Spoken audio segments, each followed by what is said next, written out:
da Tia Quinar, pessoal que está assistindo o nosso canal. A gente está aqui hoje com o pastor Nelson Júnior, do Eu Escolhi Esperar. Ele vai responder algumas perguntinhas pra gente aqui. Tudo bem, pastor? Tudo bem, que prazer estar aqui no canal. Tô sem voz, mas vamos que vamos. Então, para iniciar, o Eu Escolhi Esperar não é apenas um movimento que o senhor fundou. Quando jovem, o senhor vivenciou essa espera. Hoje em dia constituiu sua família com a Ângela. Tem 2 filhas, enfim. E durante os seminários que o senhor faz as palestras, acaba contando experiências suas, né? Experiências que você viveu, não só o que você ouviu de outras pessoas, você vivenciou aquilo. Por que você teve essa atitude de fundar o projeto e como que surgiu a ideia de organizá-lo? Eu decidi criar um movimento porque eu vivi isso. Por ter vivido, vi como é difícil. E tenho observado que a dificuldade continua, né, para o jovem de hoje. Então eu resolvi criar uma campanha para encorajá-lo, para fortalecê-lo, né, para inspirar pessoas, né, acreditarem que fazer a vontade de Deus vale a pena. Você tem alguma referência bíblica que fundamentou tudo isso? A gente trabalha com textos de vários, né? A gente escolheu 1 Tessalonicenses 4, versículo 3, que diz: porque essa é a vontade de Deus, a vossa inteira santificação, que vocês abram mão da imoralidade sexual, né, que cada um saiba possuir o seu próprio corpo de forma santa e honrosa. É o nosso lema. A visibilidade que tomou nas redes sociais contribuiu para o crescimento, isso é fato, mas você acha que tem muita gente que vai no oba-oba, não consegue enxergar o verdadeiro sentido da espera, o verdadeiro sentido do projeto, do movimento? Sim, com certeza. Igual na igreja, tem um monte de crente que não é convertido. Né? Na igreja tem um monte de gente que vai à igreja, mas não tem mudança de vida. E com o Escolhi Esperar não seria diferente, né? Muita gente acha legal, vai na modinha, vai no oba-oba. É inevitável isso em qualquer coisa, né? Em qualquer conceito, em qualquer proposta.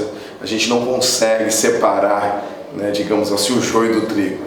Então a gente entende, a gente lida com isso de uma forma muito natural, né? Sempre focando que, apesar de ter pessoas que não entendem, a gente fala para quem entende, né? E coopera com a vida dela, então.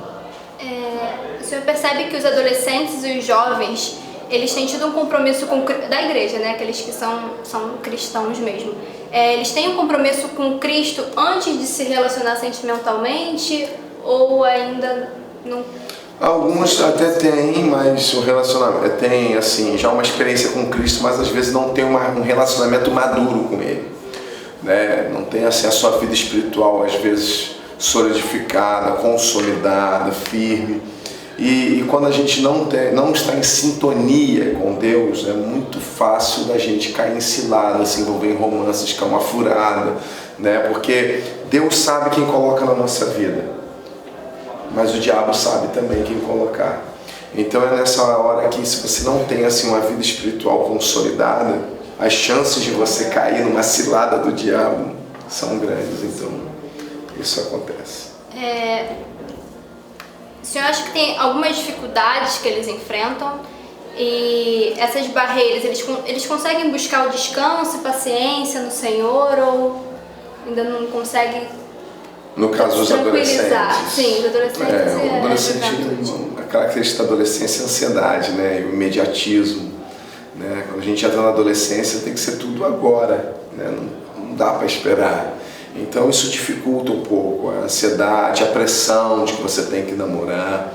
Às vezes o que a gente não encontra em casa, adolescentes que vêm de uma família, de um lar desestruturado, fatalmente se machuca na vida sentimental, porque às vezes a gente tenta buscar no outro aquilo que nos falta no ambiente familiar. Né? Eu vejo assim que os adolescentes que vêm de pais, que vêm de casamentos consolidados, de pais que ensinam os filhos, de pais presentes que ensinam, esses conseguem passar na adolescência quase sempre ilesos. Agora as pessoas que vêm de lares desajustados, elas quase sempre são as principais vítimas da vida amorosa. Então assim, o jovem muitas vezes ele já teve muita decepção. O adolescente às vezes ele não quer esperar, ele quer ter as experiências dele, quase sempre são experiências frustrantes, quase sempre romances que não levam a lugar nenhum, né? E que eles só vão entender que não deveriam ter feito depois que se tornaram jovens, depois que se machucaram. Aí já é tarde demais. Então é muito difícil, você fazer um trabalho desse é muito difícil. né? O jovem, ele responde ao nosso chamado com mais facilidade. Por quê? Porque ele já quebrou a cara, ele já se feriu, ele entende o que a gente está falando, então ele corresponde. O adolescente já não. O adolescente, não, mas eu quero ter a minha experiência, eu quero viver o meu momento. E aí é complicado. O senhor considera algum obstáculo assim, mais difícil de ser ultrapassado? Muitos, né? Educação, escola, amigos, às vezes a própria igreja é difícil, né? A igreja não ensina, não orienta, né? E tudo isso dificulta, né? O adolescente muitos estão desorientados, a igreja não ensina, em casa os pais também não cuidam, a escola, os colegas pressionam sempre para você fazer a coisa errada. É um conjunto, eu não posso apontar uma coisa, é um conjunto de fatores que cooperam para dar errado, para se machucar, para se ferir. Então, é um desafio. Ao longo dos anos, há muitos anos, o senhor vem apacentando jovens casais e solteiros. Existe alguma história inusitada dentre eles que o senhor possa contar? O senhor ouviu ou não? Não, até tem, que fugiu da memória, fugiu da mente agora, sabe? Porque acontecem muitas coisas, né? Mas assim, eu sou muito esquecido, né? A gente tem muitas situações e tudo mais. A gente tem situações assim diversas, né? De histórias engraçadas, de histórias felizes e de histórias tristes, né? O ministério realmente nos proporciona viver esses momentos, né? A gente tem história de quem esperou e deu certo, já teve histórias de quem esperou e se frustrou, de quem não esperou e se machucou também. Então, assim, nesse momento eu não lembro de nada, vou ficar devendo para a próxima entrevista, mas eu prometo que eu vou dizer na próxima. Tá certo. Eu vou fazer um bate-bola, vou falar algumas palavras, o senhor pode retribuir com outra palavra ou uma frase, o que vier na sua cabeça. Cristo. Tudo. Relacionamento. Duradouro. Amor. Verdadeiro. Namoro. Cuidado. Paixão. Avassalador. Aliança. Para sempre. Desejo. Vigie. Compromisso. Cumplicidade. Desapego. Difícil. Sexo. Maravilhoso. Doação. Renúncia. Espera. Difícil. Dor. Necessário. Escolha. Pessoal. Casamento.